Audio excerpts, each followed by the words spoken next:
life, gun to your head, Trump or DeSantis, which is worse? I think it's kind of like a two-headed coin, right? Because we were talking about this the other day on a walk between me and Gavin, and he made the point that, like, Ron DeSantis probably wouldn't, like he would probably respect the results of an election, right? He would be into the pomp and the circumstance of the respectability and politics and, America the Great and all that bullshit. Whereas, but he's also more competent. I think he's more cunning. He would be more able to get things done. One of the things that was really, I guess, a benefit of Trump's incompetence was the fact that, he did a lot of bad things, but he could have done way more if he was smarter, right? Because of his beef with John McCain, he was never able to repeal the Affordable Care Act, right? Obviously he passed the massive tax cut for the rich, and he did a bunch of things with his executive power, like he assassinated Qasem Soleimani and all these kind of things. But he didn't have the competence to pass any big pieces of legislation that I think would really, really fuck Americans long term. Obviously, he had his fake new NAFTA deal that came out, but I don't think that. But I think if you get a guy like Ron DeSantis in charge, who's going to really know how to work the mechanisms of power, who's going to be really entrenched a little bit more with the Mitch McConnell Republican establishment, that they're just going to be able to move and grind and get more policy done. So I guess, especially because Donald Trump is so old and I think he's losing his mind a little bit, I gun to my head, I'd vote for Donald Trump over Ron DeSantis, but I think I would probably just, ask them to shoot me instead. I mean, Gavin, Kyle and I have been having this debate too, and I genuinely don't know where I fall on it, because I am not convinced that Ron DeSantis would respect the results of the election. I just think if he did a coup, it would be less January 6th and more George W. Bush in 2000, right? He'd do the type of high-minded, highbrow with the Harvard lawyer type of coup that was actually successful in 2000 versus the QAnon people with the face paint and the Confederate flags at the Capitol type of attempted coup that Trump tried to pull off. Yeah, I do definitely agree with that to an extent. But if the same exact circumstances emerged as they did the last time around, I don't think he would cling on to power in the same way. I do think he would, ultimately just respect and, step down when he needed to. But I do see what you're saying. If it ended up in the same kind of situation that we had in 2000, then that absolutely could happen. So I totally agree with that. I'm a little bit confused about Ron DeSantis. I think that he's in a lot of ways just your average normie Republican, and that he just kind of got lucky with all of the COVID lockdown stuff, happening to be there at the right place at the right time and happening to have the right strategy as far as, keeping things open for the most part. And obviously he really seized on that politically. It kind of became his whole thing for a while. Now, whether or not that'll still be terribly relevant come 2024, we'll see. Obviously he'll try to make it as relevant as possible. But to be completely honest, as far as his delivery, his persona, and even his policy, he doesn't really strike me as all that different than your average Republican, other than the fact that he constantly is leaning into culture war issues like the Don't Say Gay bill and the CRT stuff and all that kind of crap. So that would personally just exhaust me. I hate, hearing about it. I hate talking about it. I think it's a distraction. I think it's super lame. So, for that reason alone, I'd probably have to go with Trump. So, all right, now I have to make my spiel on that. Go ahead. Okay, Yeah. because Krystal and I have been debating this behind the scenes for a while now. So, first of all, let's just state the obvious. They're both horrendous. They're both But here's the thing that I think a lot of people miss. I think they'd be virtually identical on policy. I think it's a total wash on policy. Mm-hmm. Donald Trump is Ron DeSantis. Ron DeSantis is Donald Trump on policy. So then that leaves you with the more intangible stuff like character and, how they'd act in a situation like January 6th. Yeah. And when you look at that, I tend to agree with Gavin's point that, and your point, that he would do more, if he were to try a coup, which I don't put past him, it would be more George W. Bush style, which is let's put this veneer of respectability over it, where we're like, oh, we're not doing that. Right. Whereas Trump got to the point where he was like, yeah, you rigged the election, I'm going to take it now. So I do think that he would be slightly better than Trump. I like how Trump was Italian in that you like that, right? Yeah. He would be slightly better than Trump, because at the end of the day, even if he were to try to take it, and even if it worked, there is a next election. Whereas with Trump, if he got his way, he'd be like, I'm declaring martial law. I mean, he was this close to declaring martial law. Yeah. I mean, he threw Pence under the bus because Pence was like, I'm not going to end whatever remnants of democracy we have left in this country for your fucking ego. Yeah. You know, so and he's ultimately, basically like, hang him for it. Right. So ultimately, I think DeSantis edges Trump out in that respect, because even if he were to try to take it, there would still be a next election. Well, your point has always been, which I think is a reasonable point. Then you at least you have like an illusion that you're able to hold on to, that the country is still kind of in one piece, you know? Right. Trump denies you the ability to have that illusion. And ultimately, what are nations if not these sort of like shared illusions and fairy tales and intangibles? On the other hand, like George W. Bush, not because he was smart and competent, but because he had competent people around him, was actually able to effectuate the outcome of the coup, versus Trump, who was unable to. So that gets to the question of like, you know, this is the point. I'm not even leaning into this point because I'm not sure I believe it. But this is what a lot of people are saying, is basically like, yeah, DeSantis would be more competent in doing the bad things that Trump only aspired to do, but was too bumbling and undisciplined to actually pull off. Yeah, I mean, I would definitely agree with that. Yeah, I think. Hold on, guys. 1 second. My earpiece thing came off. You're good. There you go. You're good. All right, we're good now. Okay. Go ahead, Gavin.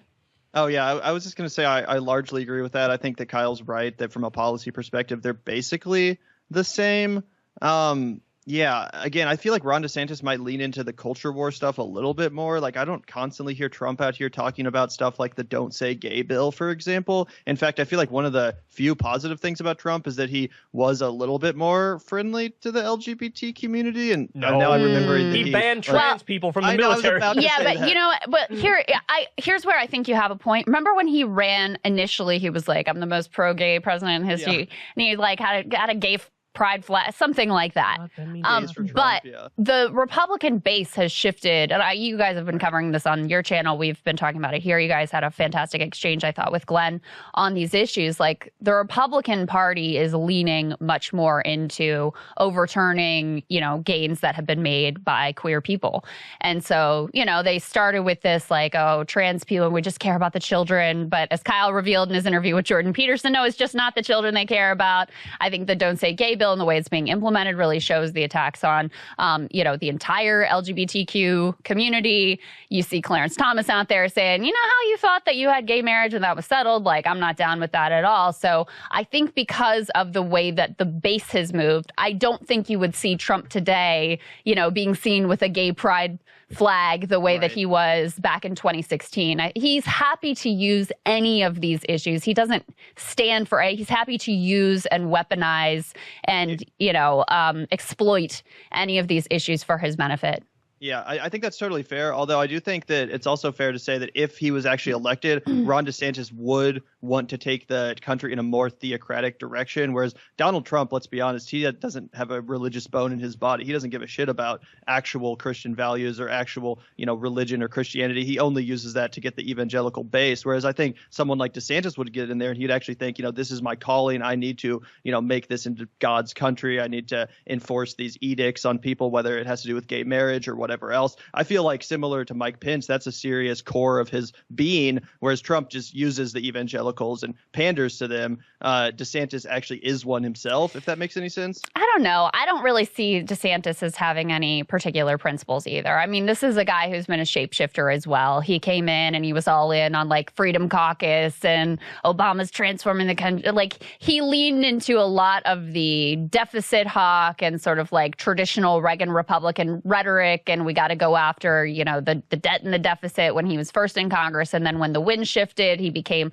leaned into the Trump MAGA set of issues because he saw that that was the way to get ahead in terms of Republican politics. So I don't really see him as being an ideologue so much as just, you know, another sort of like political power player is happy to move whatever pieces he can on the chessboard to get what he wants. I think you're both right. It's a distinction without a difference, because fundamentally they end up doing the same shit, whether they're just doing it for careerist reasons and shape-shifting reasons, or if they're doing it because they're actually committed to it.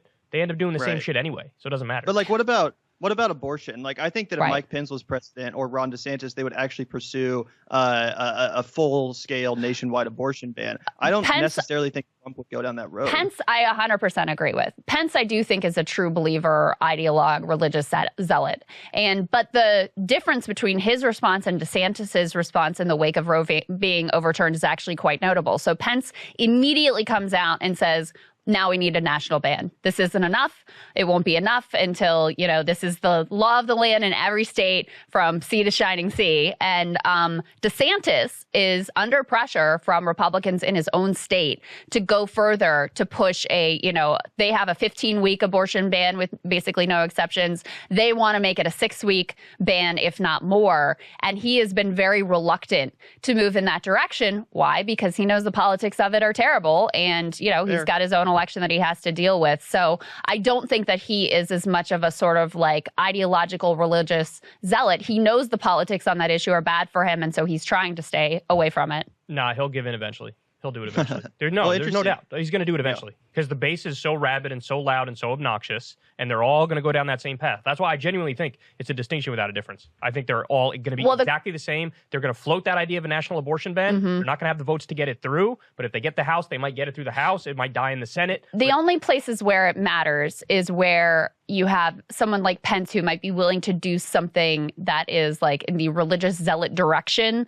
that is actually politically a negative for him. Where someone like DeSantis is just calculating, I don't agree. Is this good for me politically or not? I don't agree because even Trump, he signed a bunch of pandering to the evangelical Christian right executive orders when he was president. Well, he I think doesn't believe any of it at all. Like I think he's the most, but Trump has also not come out and called for a national ban. Yeah, but Pence is the only one who jumped ahead of that and is like, this is my thing. If he was president and some evangelicals in the Tea Party caucus or whatever bring it up for a vote, is Trump going to be like, no, we're not doing that?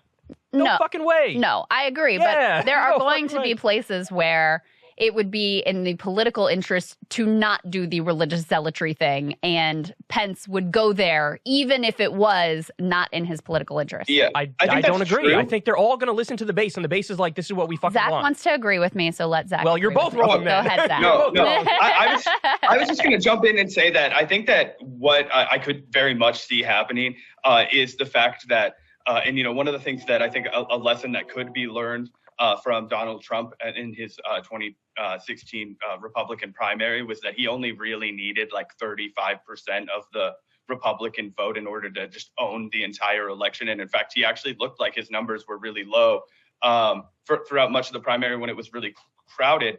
But it wasn't until, everybody started to trickle out that, Trump started to rise. And I think that evangelical vote comes into, or the pandering to the evangelicals is probably, one of the most self-serving things that any Republican candidate could do, right? In the sense that Ron DeSantis looking out for his best interest and making the most like politically, calculated decision, depending on where the culture war goes. I think, getting that evangelical base plus, 10% or whatever, at some point, let's say in a scenario where Donald Trump doesn't run and DeSantis wants to make sure that he shores up, his base plus the evangelical base to, get enough of the primary vote in order to force the decision like Trump did. Well, it was like, are you going to vote for a Democrat? Or are you not going to vote? Or are you going to vote for me? Right. And so I think that's how the evangelical the evangelical vote plays as a pawn in the Republican Party, because the evangelicals, it doesn't seem like they give, they care at all about whether or not the people actually believe what they're saying, right? They got behind Donald Trump. So it's not like they're principally like only going to get behind these like actually lived, Christian conservative guys. But so if Ron DeSantis does come in and decide, I will go ahead and overturn Obergefell or the case, Supreme Court case over gay marriage, or if he does say, it's in my political best interest to decide that I need these, 10% or 15% of Republican voters who want a national abortion ban. And if I can shore them up, plus my, anti-LGBTQ commentary, plus my, anti-CRT commentary, plus my look at how expensive gas prices and remember I didn't ever lock down the country commentary. If that gets him enough of the pie, then I agree that he would be willing to do all of those things. But he doesn't strike me as a guy that's interested in anything but his own political careerism, kind of like Krystal said.